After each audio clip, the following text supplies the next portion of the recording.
Good afternoon, folks. Chief Meteorologist Nick Lilia here, taking a look at your detailed forecast for November 11th of 2019. We've got a lot on deck as we head through the next couple of days. First things first, with it being Veterans Day, a special thank you to all the men and women who serve this great country. Not only now, but also in the past. We greatly appreciate it. I know I do, because I always joke and say I would not make a very good troops. So the fact that we have troops, to me, is very important because it allows me the freedom to do this while you brave men and women are out there protecting our very freedoms that we enjoy here in this great country. All right. That being said, let's take a look at the detailed forecast for 11/11/2019, brought to you by the good folks there at Pine Belt Gutters and Remodeling. And you may say to yourself, well, Nick, it's warm, it's humid. It's November. Do we have to worry about severe weather? The answer is no, actually, we don't. For maybe the first time in a very long time, we've got the heat, the humidity, a cold front showing up, and really no threat for any severe weather. The front that's coming our direction is hightailing it to the south from kind of the north-northwest. So it's coming in at kind of a goofy angle given the trajectory of stuff aloft.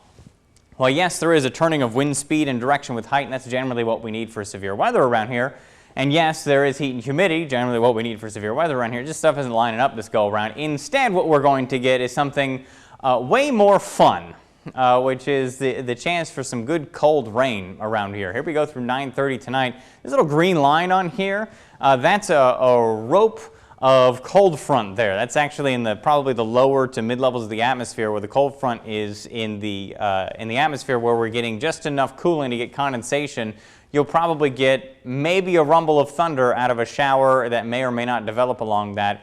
But that's about it. That passes on through, and you can see how it does kind of erupt as it gets a little bit closer to the Gulf of Mexico as we head through late tonight into early tomorrow morning. But here we are by 2 a.m., and most of the rain that you see across, yeah, there's some yellows and some oranges, but that's all post-frontal stuff. That's way up high in the atmosphere. That's a moderate rain, and again, maybe a rumble of thunder if you're lucky. That's about it. This pink stuff that's back here, maybe behind the Bander and up there a little bit higher, and kind of as you make your way back toward Jackson, is the potential for maybe a wintry mix as we head through the overnight hour. Now, the good news is, before you get too concerned about the roads or schools or anything like that, the good news is that temperatures down at the surface are going to be reasonably, all things considered, warm.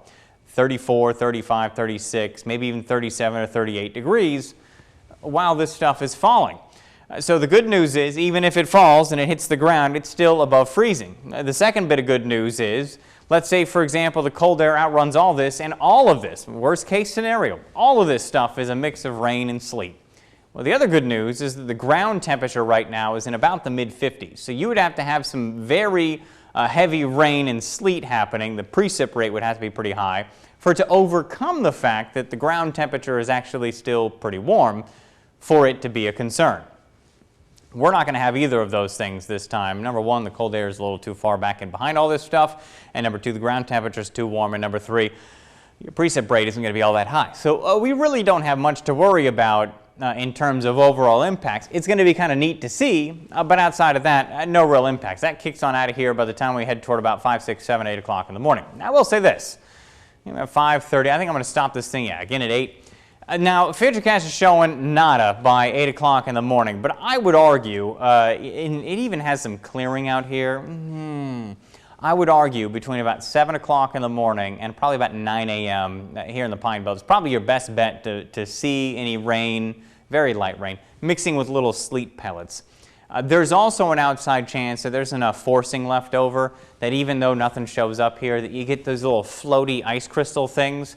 It looks kind of like snow, but it's not technically snow to fall and get squeezed out of the last bit of cloud cover that we have as we clear things out and the cold air really ushers in to the area. So you kind of keep an eye out for that. It's neat. It's not really going to do anything. It's cool.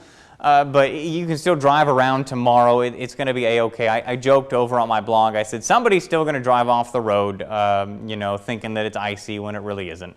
But the ground temperature should be warm enough to the point where that's not even a concern. Even on the bridges and the overpasses, with temperatures above freezing, you can't freeze stuff that's above freezing. The sleet that forms is going to form about 1,500 to 4,000 feet up. and fall into above freezing temperatures, so it's just going to melt as it's falling, and then when it hits the ground, it melts too. It's not going to freeze stuff. It is going to be the thing that melts. So the Futurecast actually clears us out of everything as we head into the afternoon, even the clouds, the whole 9 yards. I don't really see this. I tend to think that we'll stay clouded up for most of the day. The problem with that is I do think we clear out as we head through the overnight hours, Tuesday and Wednesday morning, which sets the stage for it to be very cold across the area. How do things break down in terms of what we're looking at, though? I'll say the percent chance you end up all rain is something like up over 80 to 90%. Yeah, there's a chance that we get a mixture of rain and sleet. Actually, I don't even think we can't see freezing rain because the temperature is going to be above freezing. But rain and sleet, yeah, there's a chance. There's no real threat that we end up with snow or a rain-snow mix or all freezing rain. With this go-around, we're looking at regular rain for the most part and maybe a sleet pellet or two trying to mix in, but that's about as rough as it gets.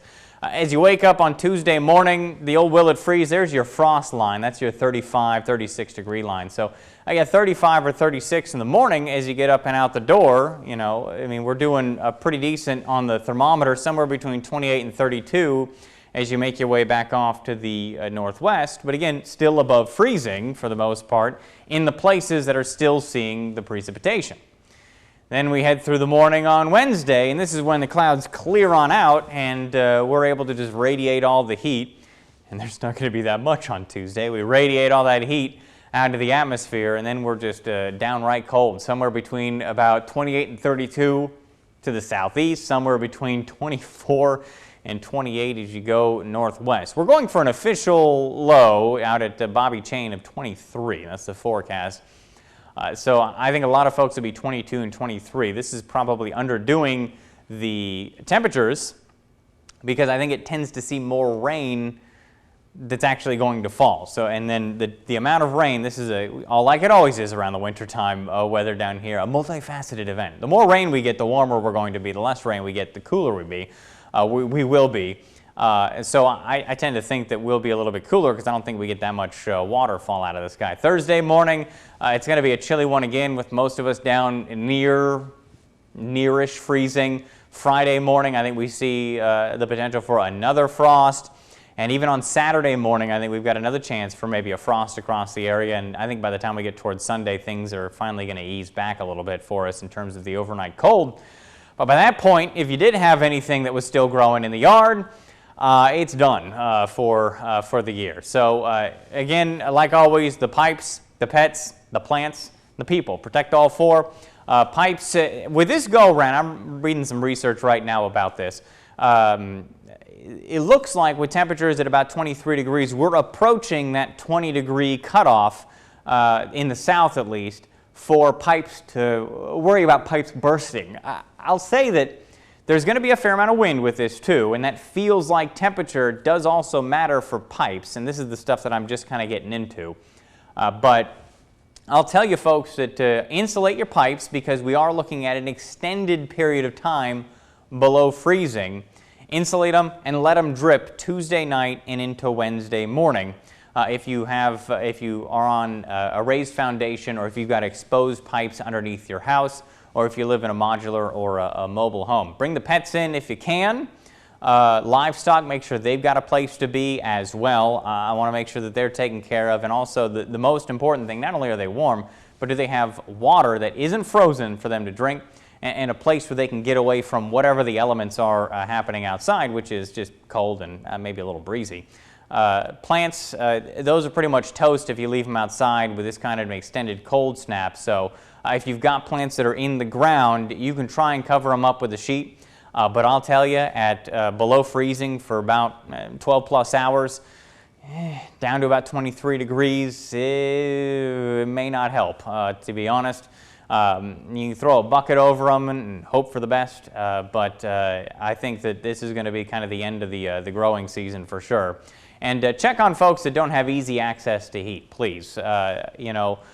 People that maybe only have a space heater in their home, one space heater, or that only have a wood-burning stove or a fireplace, make sure they've got a place to warm up or enough firewood or whatever they need to stay warm and give them a call and say, hey, are you okay? And, you know, good old Southern hospitality, if you can, invite them over for a little bit maybe to warm up. How many hours? Yeah, 13 hours below freezing.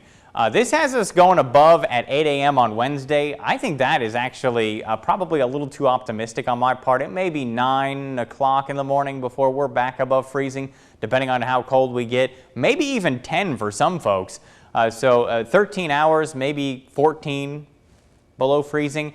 So usually the cutoff for the pipe burst, depending on the thickness of the pipe and the water and everything else, for temperatures that are below 20 degrees is somewhere on the order of hours below freezing between about 6 and 12 hours is when you have to worry, because if you go 12 plus, that's when you start to worry about pipes bursting, again, at 20 degrees. Now, we're only getting down to about 22, 23, and then we're going to warm things right back up. So we've got a slow decline from the 30s into the 20s, down to 23, and then we warm back up. So that may not be the case, but still, the saying would be you're playing with fire, but in this case, you're playing with ice this go around.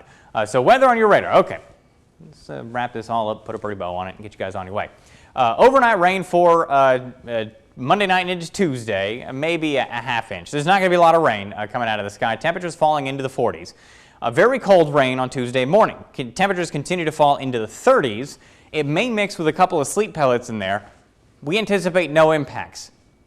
The only asterisk that I'll add to that is some of the local schools may play better safe than sorry with your kids, which, hey, I'm not against at all.